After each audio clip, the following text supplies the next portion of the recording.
Hey guys, all right, we have the finale of Patina, Chapter 16.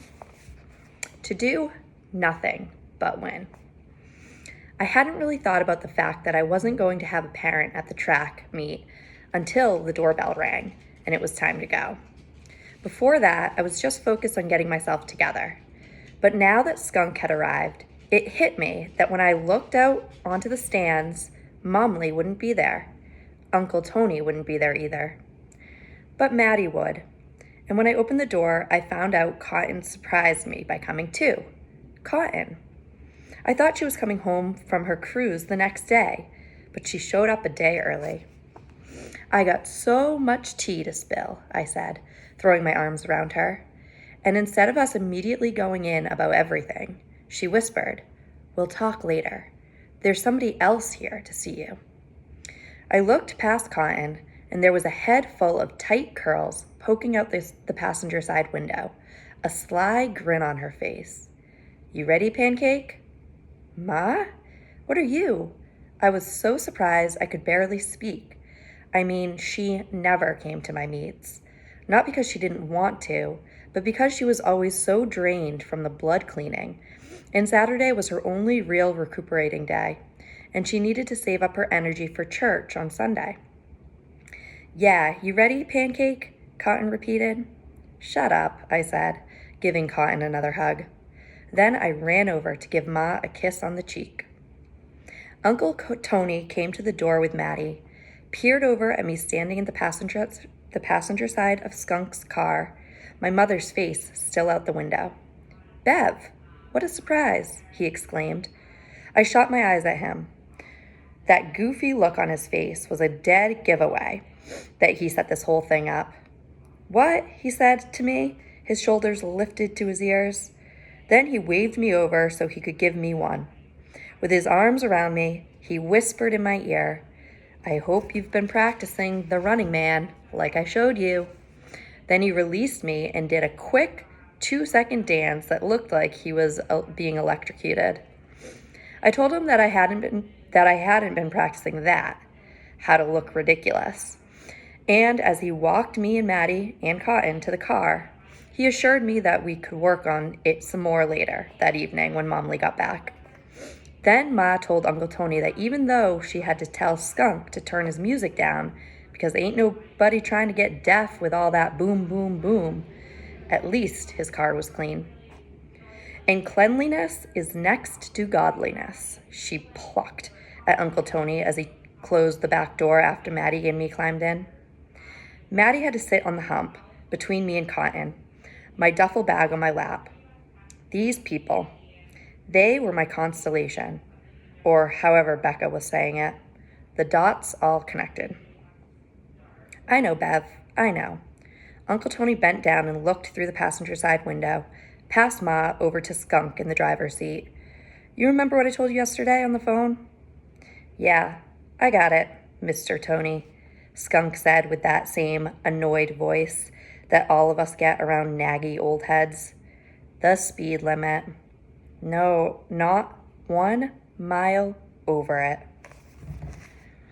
On the way to the park, Ma, who was sipping from a big cup of coffee, and Skunk talked about how Skunk was having a hard time finding a job, while Cotton and Maddie were doing their Maddie Faux Fatty game. They were always yapping about how nice my hair looked, especially in those braids in the back. "She looks so chic, like a throwback Serena Williams," Cotton said, trying to be funny. But Maddie didn't get the joke and loves Serena Williams. Who doesn't? So she just whipped towards me and blurted out, "Yeah, you do look like a throwback Serena, Patty." Skunk and Ma paused their conversation and had a good laugh at that. But I ain't got time for all this jokey. I needed to focus, especially since Ma was gonna see me run. The park was teeming with parents and friends, runners and coaches, but I was gonna do my best to block out all the noise on the outside and all the noise on the inside. I was here for one reason, to win. And so was Cotton. "You think if I wink at Lou on the track, he'll wink back?" Cotton asked. "What? Are you serious? I can't do this right now, Cotton, I said. But, of course, I still did it. You think Lou is going to be able to see you wink? I pulled Ma's wheelchair out of Skunk's trunk, unfolded it. Maddie held my duffel bag and looked out at the track. Patty, have you seen these lashes? Yeah, I think he'll be able to see me wink. He won't, trust me. When you're on the track, the only thing you're looking at are the runners around you and the finish line. I mean, sometimes I can see family, but still, he might not even look up in your direction. I wheeled the chair to the side while Ma balanced herself and slowly slid into the seat. Well, even if he don't see it, he'll feel it, and it'll still be good luck, Cotton said, lower so my mother wouldn't hear. Then wink at me, too. Patty, please. Maddie already told me you got all the good luck you need, she teased, flicking one of my beaded braids. And don't forget, if you win, you gotta strut off the track like Mary. Cotton did a few power steps, MJB style. I got it, Pancake, Ma interjected as I tried to push her. You get over there to your team. Ma, it's grass and other stuff over there. I'll push you. Patty, go. We here to support you, not for you to worry about us. I got Skunky here if I need help. Ain't that right? Yeah, I got her, Patty. Skunk hit the alarm on his car. Bloop, bloop. So give me a hug. Ma spread out her arms. I leaned into her, pressed my lips to her cheek again. She whispered, remember, you ain't no junk. She grabbed my hands, and it was like she whispered electricity into me. My insides fluttered in a weird way. I couldn't help but cheese. I couldn't help but stand up straighter, roll my shoulders back, like Momly always be saying. And if she was here, she would have said it again. To walk like there's nothing on my back, no weight. And today, that's what I felt like. Then, and I didn't see this coming, Ma glanced down at my fingers, and then the glance became a stare. My nails. Uh-oh. And I snatched my hands from her with a quickness and tried to get going. Let's go, y'all, I said, scurrying and rallying Cotton and Maddie, taking my bag back from her. And as the three of us headed towards the park, Ma called out to me, Patina! No, please, not right now. Not today. Not here, not before the race. I turned around because if I didn't, it was only going to be worse. I like your nails. She smiled wide, still rolled her eyes just a little, and wiggled her fingers in the air. I threw my duffel bag over my shoulder and we headed towards all the action, my face feeling like a bright star. Okay, defenders. Here we are, back on the battleground. Coach was starting strong on his wind-up speech when he glanced at me. I was sitting on my butt doing butterfly stretches with the rest of the team. Nice hair, Patty. Different, he said, which of course caused a few giggles, the loudest coming from Corny Curran. Whatever. The lineup will be the same as it was last week, which means relays are up first. First? We were up first? My mind flashed to last week's meet. Not just the whole second place thing, but also the fact that during the girls' 4x800 relay, one team dropped the baton. Yikes. After stretching, we went over to the benches, got our last-minute jitters out by adjusting our jersey and tightening the drawstrings on our shorts. I checked my nails. No chips yet, even after fooling with that wheelchair. Flo Jo perfect. Mrs. Margot, Coach's wife, started handing out Gatorades. Lou's mom, who had been talking to my mom, was now bopping over with the Tupperware full of orange slices. Hey everybody, she sang out. She's been doing this, the oranges, since me and Lou ran for the Sparks. Then she was holding the container out towards me. Hey Patty. Her voice only got scary sounding when she was cheering for Lou. Lou told me your auntie was in the hospital. Just talk to your mom about it. You know, you can always come see me if you need to. I know you don't live as close anymore, but I'm still Mrs. Richardson.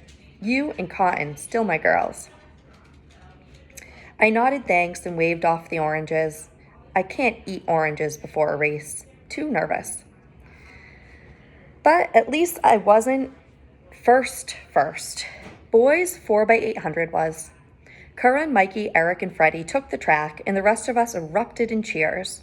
They huddled together for a quick talk, and then Freddie headed to the starting line. The other boys stood side by side of the track until their leg was up.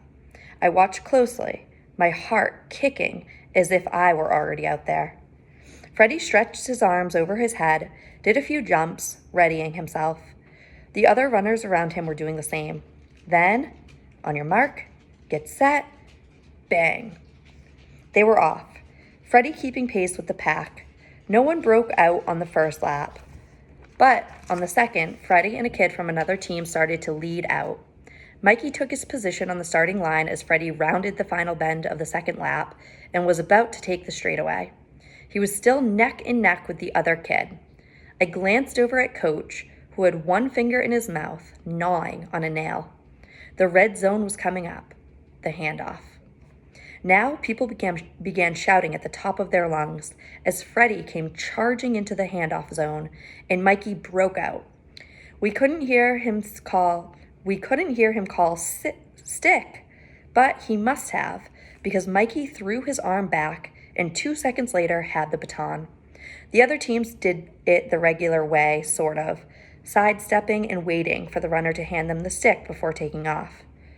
Our coaches were right. This blind handoff would be a game changer.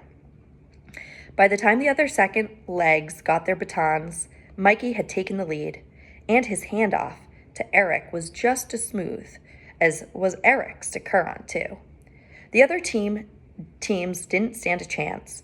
Our boys smoked everyone. After we all finished screaming and cheering, I looked down the line at Coach. His finger was out of his mouth, and he was nodding. He caught my eye. "You ready?" he mouthed. Then he waved me and the other girls over. "Next up, the girls' 4x800-meter relay," the announcer said over the loudspeaker. "Y'all ready?" Coach said, this time asking all four of us. Whit, beside him, her hands behind her back, had a serious mug on her face. "This is rhythm, connection, and timing, just like we practiced," she reminded us. "This is nothing but the waltz." "Be there for each other," Coach added the last word, eye lasering us. We hit the track. The bleachers started stomping and cheering, each section for a different team or different person. Me, Crystal, Brit Rat, and Deja huddled up. "Let's show 'em how we dance, y'all," Crystal said, fierce. She looked at me and grinned. "Leave our legs on the track. Oh, yeah. Wipe the floor with 'em, together," I snarled. Deja was up first. She didn't do any extra stretches, just went out there, looked every runner up and down, then took her place in lane 3. She ran her tongue over her teeth like a wolf ready to feast, slapped the baton against her legs a few times, then got set. And bang. Deja jumped out in front of everyone, zipped from the third lane to the first in a matter of seconds. Too fast. Pace yourself, Deja. But Deja didn't slow up. By the time she hit the second lap, she had a pretty big lead on everyone, until the home stretch. When her legs turned to mush, you could literally see her downshifting from the fastest to the slowest. "Come on, Deja, come on," we were calling out. Brit Brat already in position for the handoff. As Deja fought her way to the red zone, Brit Brat took off. Deja's face was a grimace. I could almost see her fighting through the cramps, taking one for the team, leaving her legs out there. She pushed through, screaming in pain as she handed the baton to Brit Brat. Deja collapsed, and Coach ran out onto the track to help her up. Brit Brat, however, was able to hold on to what was left of the lead. She ran a steady race, her long ballerina legs graceful, which was ironic since she couldn't stop stepping on my toes during practice. Grace, Such grace until the red zone. Stick, Britt Brat shouted. Crystal had already taken off, and she thrust her arm back to receive the baton. Britt Brat reached up to give it to her, except it slipped out of Britt's hand before it had Crystal's fingers around it. Oh, God. The sound of metal cylinder clanging on the track would be heard over the howls and groans of people who knew exactly what that sound meant. It seemed like everyone froze, everyone watching it bounce and roll. Really, nobody froze. Britt Brat scrambled frantically to pick it up, like chasing down a rolling quarter. And once she finally did, Crystal, whose face looked like it was going to literally jump off her face, and who had already run 20 meters, had to backtrack and meet Britt halfway to take the hand off. It was a fumble, and I slammed my hands together. No.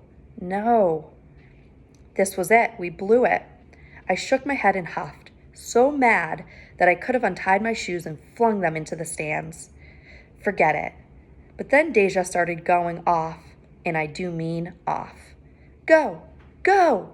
Deja screamed, snapping me back into the race. She had gotten up. She left her legs on the track, but now she was jumping and screaming. What was I doing?